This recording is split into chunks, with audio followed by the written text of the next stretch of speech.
few years ago, locals called Dartmouth the dark side. Now this was based from the Halifax side as you looked across the harbour. It looked kind of dark over there. Today it's the home of some of the most sought after real estate in Nova Scotia. In the past 12 months, it's seen more new business licenses issued than any other part of HRM, including downtown Halifax. The real estate prices are really changing quite rapidly as well.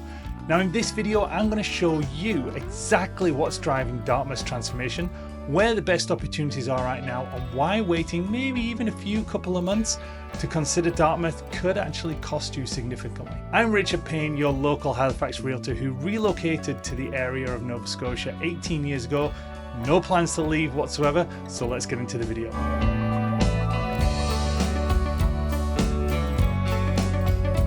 Let's go over some of the main points about Dartmouth. Now, the first one is location and accessibility. So let's start with something essential. Location, location, location, because after all, location is everything in real estate, right? Well, Dartmouth's got a unique thing going on it. We call it the 15-minute sweet spot because literally you're 15 minutes from everything you would ever need. So Dartmouth has become kind of like that Brooklyn of Halifax with a similar waterfront charm, but at a much better value and a very distinctive lifestyle. So let's talk about recent transformation and some of the developments, because Dartmouth has evolved over the recent years with new condominium developments, as well as a growing foodie and brewery scene, and also new housing developments in various spots around the whole area. There's been a waterfront revitalization projects and park redevelopments, but don't worry, we're gonna go into those details in a few minutes. Improvements to the transportation infrastructure, because all of these changes have absolutely increased demand, real estate values, and overall the quality of life. Now with commuting and transportation, there's some great options from the Dartmouth side. It's got like this little transportation triangle where each option has its advantages and disadvantages though. Firstly, we have two ferries that are in Dartmouth coming across the Halifax waterfront. Second of all, two bridges coming from McDonald Bridge and the McKay Bridge. Now the ferry system has become a game changer for commuters, offering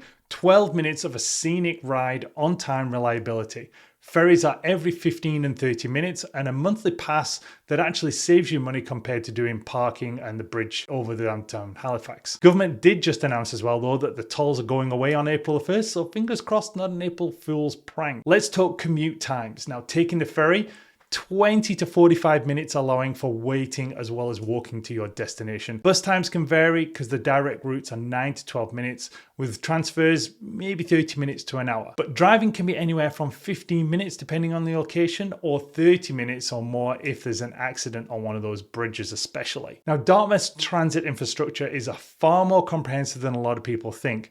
Dedicated bus lanes are coming in. We have bridge shuttle services during maintenance. Also, don't forget, we have a brand new major bus terminal hub right at the Joseph Statsman at the start of one of the bridges as well. That is certainly becoming a major hub for connectability of all of the rapid bus transit system that HRM is trying to instigate over the next year or so. Highway accessibility is somewhat better than Halifax proper.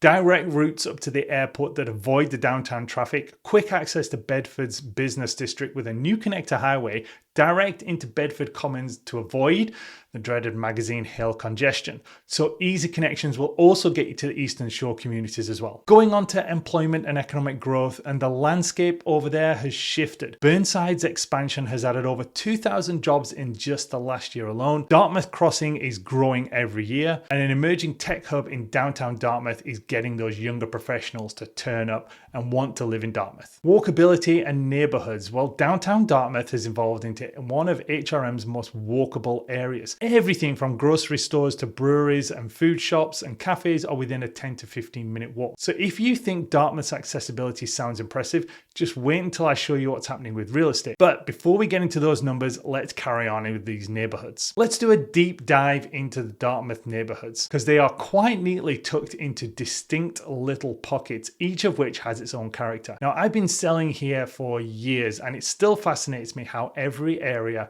has developed such a unique identity. Starting off with downtown Dartmouth, transformed from a quieter, kind of overlooked part of the city into a much more thriving waterfront hub with loads of amenities. Alderney Landing has become a cultural hub featuring a farmers markets, events, concerts and art exhibitions. Ferry Terminal Park is a scenic spot for stroll along the waterfront trail, giving you amazing views of the Halifax skyline. Dartmouth Commons is a large park with great views, ideal for outdoor activities. And then Alderney Farmers Market has become really busy on Saturday mornings, especially with all the local farmers' produce and everything else. And we've also got some really great stores, but also let's focus now on the canteen on Portland Street. Highly recommended restaurant for lunch or dinner. Portland Street Creperie, a favorite spot for the crepes and snacks. One of my favorites, Mother Hubbard's Pies, which is great for a lunchtime quick bite. And then off to 2 by C Tibbs for a coffee break, and maybe even a pizza slice from Yeah Yeah's upstairs. Now, the historical architecture has been preserved even while the new business has moved in, because the city expanded the use of the heritage conservation districts in order to protect these historically significant areas. More of these have been proposed, so most of the buildings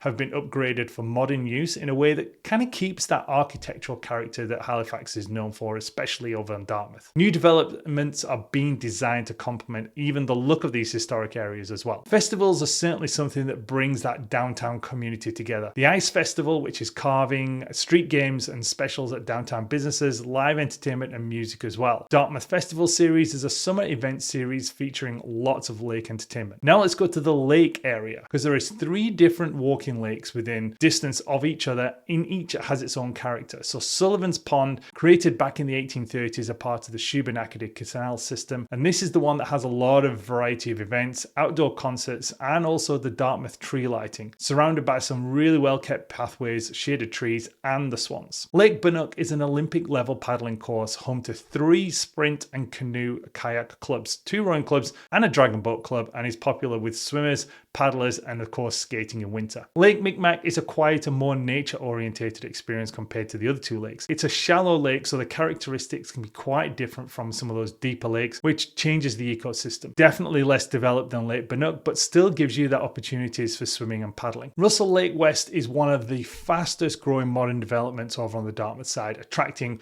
young families and professionals alike. Then we get into Woodside and Eastern Passage. Waterfront communities are all seeing major investment in both residential and the commercial side. And Eastern Passage is known for its quaint little fishing villages, but also increasingly becoming a prime residential area as well. Now we have Shannon Park, which is a huge project about to add 3,000 new homes, which is going to reshape the housing market. Parks of Lake Charles, aptly named because it's across from Lake Charles, is also going to add up to 4,900 new residential units, mix of houses, condos, and apartment buildings. So as you can see, there are some incredibly great places to live in Dartmouth, and we've only touched on a few of the things that can give you an idea what life is really like. So let's get a little bit deeper. But first, let's get honest with each other. I know researching areas to live can take hours, sometimes days of your time. So that's exactly why I post videos here to help you out with everything you need to know about Halifax and surrounding areas. So please take a moment to subscribe to the channel. I can guarantee you're going to get local market insights that frankly, you're not going to find anywhere else. All right, let's get back into this now. Let's talk about the food scene, because over on the Dartmouth side, this is huge. 15 new restaurants opened just last year. The 2 by C, Tibbs, has opened and sparked off this new culture of independent cafes and restaurants that are gaining attention even from across the other side on Halifax. Outdoor lifestyle, we have 23 kilometers of connected trails which are perfect for biking, running and weekend strolls. The 3 swimmable lakes we covered earlier, Sullivan's Pond, Lake Bannock, Lake Micmac, paddling, kayaking, swimming are just minutes from the downtown centre. Then we have new waterfront develops, which is going to make Dartmouth a city to really enjoy urban life without sacrificing the nature close by. Community spaces, well, Alderney Landing has hosted over 200 events last year, and Battery Park has turned into a really popular gathering for locals as well as the visitors. In addition to the new things I've already covered, Dartmouth has launched a new budget program, the Participatory Budget Program, where residents get direct control in over $100,000 of community investments, deciding where their money should be spent to improve their own neighborhoods. So let's hit the real estate up. Now, if you're thinking all of this community development must be driving up prices, Well, you're kind of right and you're kind of wrong, so let me show you a few numbers. Dartmouth's average home price in February for the whole of the areas that make up Dartmouth was just over $706,000. Go to Halifax, Dartmouth, the median sale price was $525,000, giving you nearly a 13% year-on-year increase. So the Halifax, Dartmouth region in total was 4.4% increase in average selling prices, whereas projections for 2025 are for it to rise another 5%, and Dartmouth is officially a seller's market with a lot of demand outpacing the supply. The dominant housing type over in Dartmouth is really kind of single family homes, and the styles range from the heritage homes as in the downtown core and Victorian houses to some quite modern constructions in the new developments. Houses were really built between the 60s and 70s, giving larger lots as well as comparing to new builds. Semi-detached can be affordable, spacious, and giving you the balance between privacy and cost. We have townhouses, typical, very popular for low maintenance alternative to the detached homes for buyers. Condos are mostly in downtown Dartmouth, and they are high-rise condos with pretty modern amenities, giving young professionals and downsize. The 3 to 400 range is the most popular, making it the hot section for both first-time home buyers and investments. Now, the prime real estate for Dartmouth really does include waterfront homes as well as condos with amazing harbour and lake views.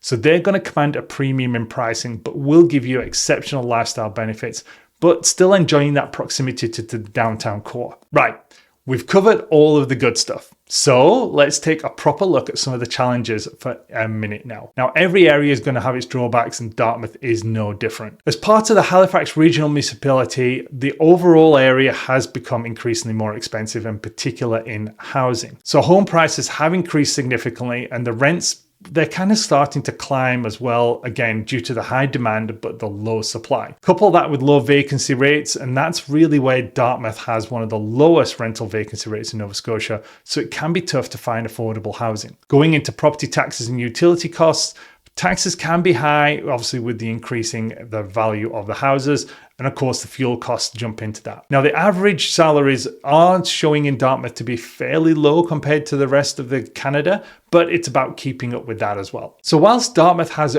good access to Halifax, transportation can be a bit of a frustration. Bridge tolls, we talked about this earlier, so commuting from Halifax into Dartmouth or Dartmouth to Halifax means you could pay bridge tolls, which can add up, but again, those are going away at the start of April. Now, because there are only 2 real bridges, the McDonald and McKay, you can get heavy traffic, especially in rush hours, and it can be even worse if there's actually an accident. Now, you may have noticed that we've not really covered schools too much in the video, and that's because schools can be a little bit of a mixed bag over in Dartmouth, depending on the area you're in. Some can be quite highly rated and others not so much, so please remember to do your own research on this kind of situation. Dartmouth's rapid growth has really created a little bit of strain on some of the local services and infrastructure, which is kind of the same across the whole of Halifax, Dartmouth anyway. Some people are definitely saying that in older buildings, you can have rodents or insects or pest problems. And then we get into that reputation and stigma, because whilst Dartmouth is really transformed, some areas are still facing that kind of lingering negative perceptions,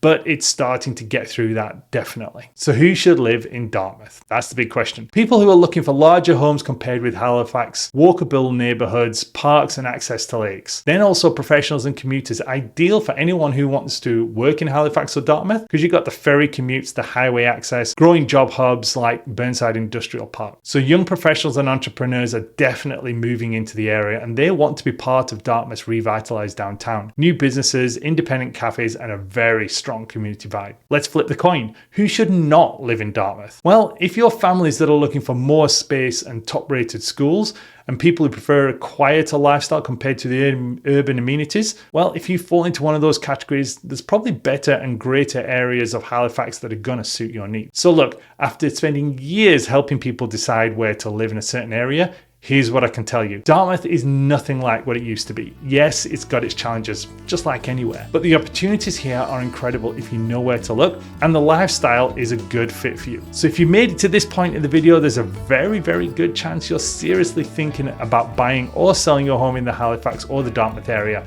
Well, my team and I would love to be your real estate resource of choice to help you guide through this transaction. So just contact us at richard@richardpayne.ca or check out the information description for more ways to get in touch with us. And before you go, if you found this just a little bit helpful, you'll definitely want to check out the next video, and I'll link it right up here. Cheers very much, and I will see you in the next one.